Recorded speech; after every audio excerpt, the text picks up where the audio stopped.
Hi guys and welcome back to Scrybe Gaming. I'm your man Scrybe and I hope you guys are having a fantastic day. Well, it is time for a new Galactic Challenge and you know what that means? That means your boy Scrybe here is here to help you get your additional challenge tokens. Because we want those juicy Mark II mod slicing materials. Let's get into it.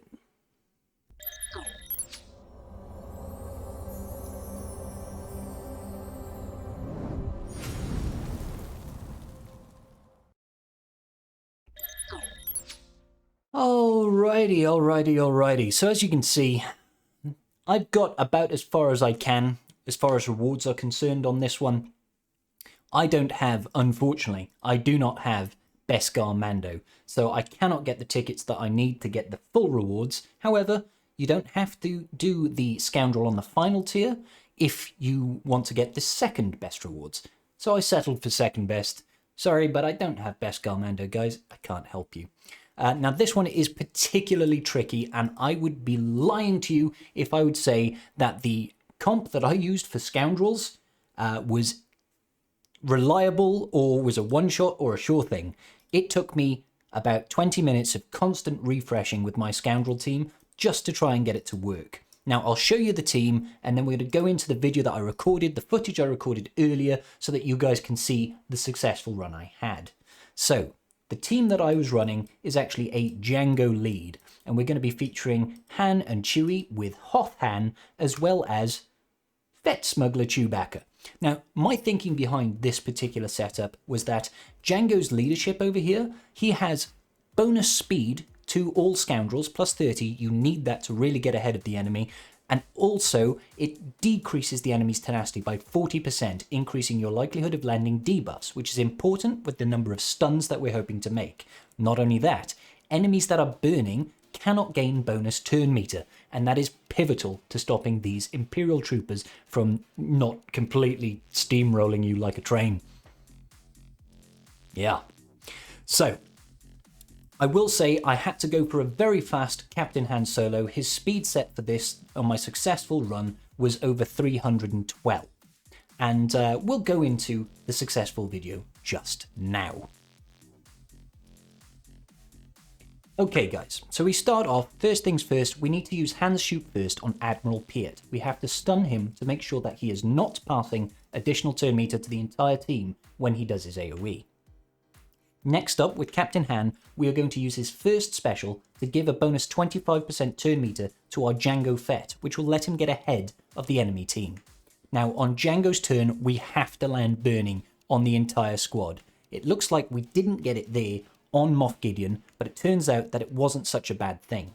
So we also need their General Veers not to use his AoE ability, because that will call a mass assist, it'll stun your characters, and will probably kill whoever you've got.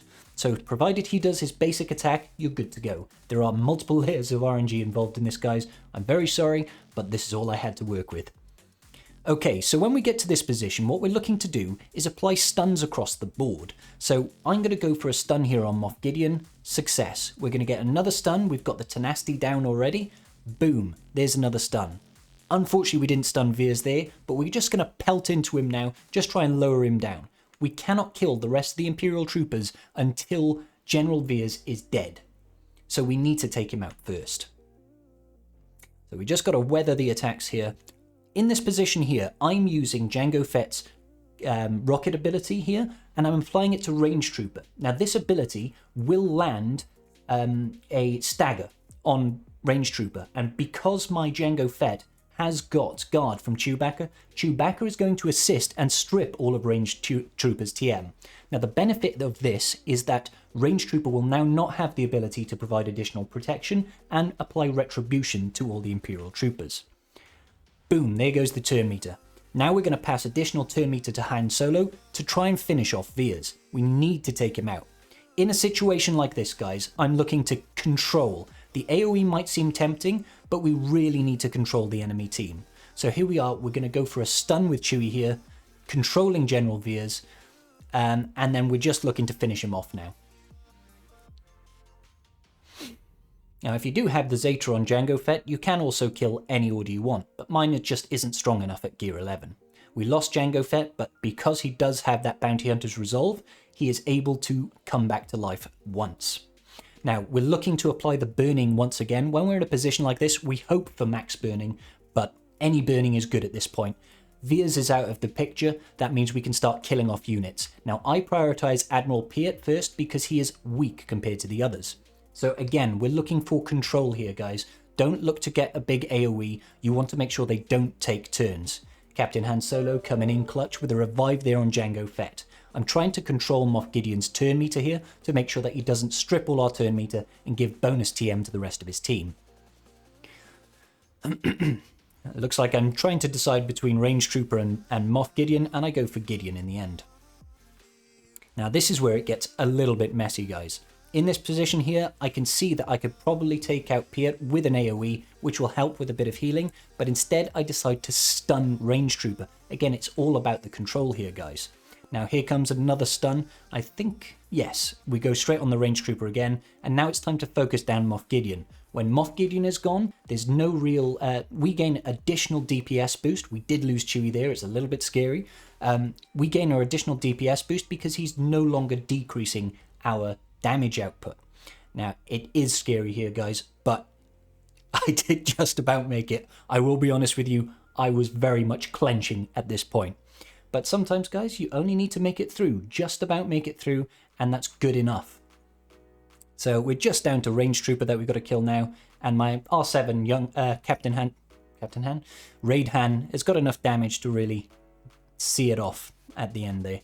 Okay, so victory. Very hairy victory, but that is a victory at tier 6. Now that would give us the tokens that we need to get to the top, provided we have done the other feats, such as kill 3 enemies in 1 round. And we're going to go into that video now. I've got 2 videos that I can show you here. First off, I'm going to start with Jedi. So I know this is using Jedi Knight Luke, but this is a very consistent counter. Now, I know we are using Jedi Knight Luke here alongside Gas. It's not exactly a free-to-play, easy, accessible team. I'm sorry about that. But for Jedi, I found this to be the most consistent. So if you do have this layout, I would try and use it because I found good success with it. So I actually start off here. For some reason it's not playing. Come on. So I start off with a turn meter swap over to Jedi Knight Luke, stun the entire team. Now we're looking to boost up Gas's damage, so we're giving him Master's Training. We're going to go ahead and I believe we stun. We stun Admiral Piet there, or tried to. And yeah, again, we're focusing down General Veers, because once he's gone, we can start killing all the side ads. Now the reason I use the AoE there with Gas is because I want to apply Daze on the team to stop their TM train. Now, as usual, focus down Veers, get him out of the picture as soon as possible. That way we can start working on the ads. Now, I'm working on Moff Gideon here because he is decreasing all our outgoing DPS. I'm going to pass the buffs over to Gas. He's going to be our big AoE hit that's going to take out multiple units at once. So you want to make sure your Gas is modded for offense. And at this point, we're just looking to equalize people's healths. Take down people's health without killing them so that Gas can come in with a big AoE. Make sure you use the AoE first. Boom. 3 kills in 1. That's what we're looking for. Those last 3 units, the Death Trooper, the Range Trooper, and the Snow Trooper support, are the squishiest of the team, but make sure you take out Moff Gideon first. So I do have one other video that does not use the Jedi, and that is using the Sith Empire alongside Wat. Now, it is important that you get your DR to go out faster than the enemy team. I believe my DR in this case is 346. I don't know if that's overkill or not. That's just my fastest mods on him. So I put the weapons tech on him and immediately mass fear everybody.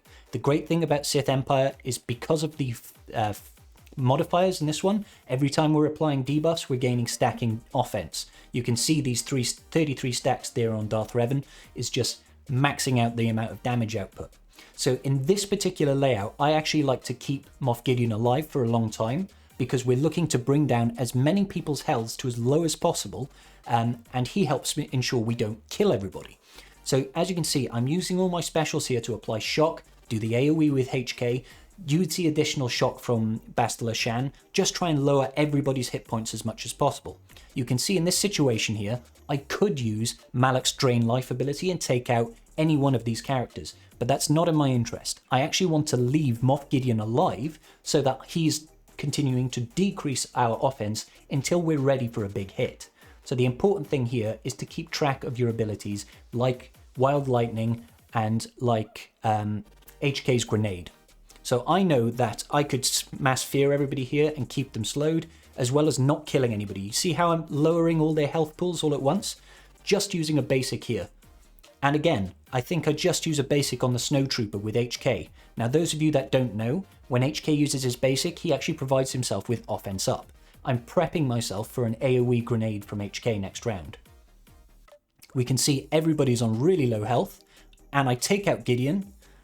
I believe I apply fear, so this is going to apply additional debuffs, and we're just going to do a little tap with Malak, ready for HK to come in with a big grenade and take everybody out. Boom. That's how we get it done, guys. That is how we get it done. So, another Galactic Challenge down, done and dusted. Unfortunately, don't have Beskar Mando, like I imagine a lot of people don't have Beskar Mando, so we can't really get the very top tier of the rewards, but hopefully this video gives you guys some hope if you don't have any decent scoundrels like myself to really get to the top end of it. Now, I don't see a way, guys, of using like 2-star and 3-star units to get the scoundrel feat on this one. I'm sorry, I can't come up with something. These Imperial Troopers are a nightmare. Please do let me know if you have been successful in getting these, and let me know your strats down below as well. I'd be really curious to find out how you guys went around beating this if you didn't use my strats. So a couple of quick hints, couple of tips. Some very useful scoundrels to use in this event will be the likes of Cara Dune, IG-11, Queel, as well as Nest. I've seen some amazing things. Newt Gunray Lead can also do wonders in this particular event. So have a play around with your scoundrels, have a play around with your modding, see what you can get done. Anyway, guys, that's going to about do it for me. So I would really like to thank you for watching my video. There's links in the description down below to all my social media, my Twitch, my Twitter, my Discord. Please come join me, come have a chinwag, and we'll have a jolly good time. So until next video, guys, peace out. Giving a quick shout out to my patrons. I appreciate each and every single one of you. And without your support, I wouldn't be doing this today. Thanks so much.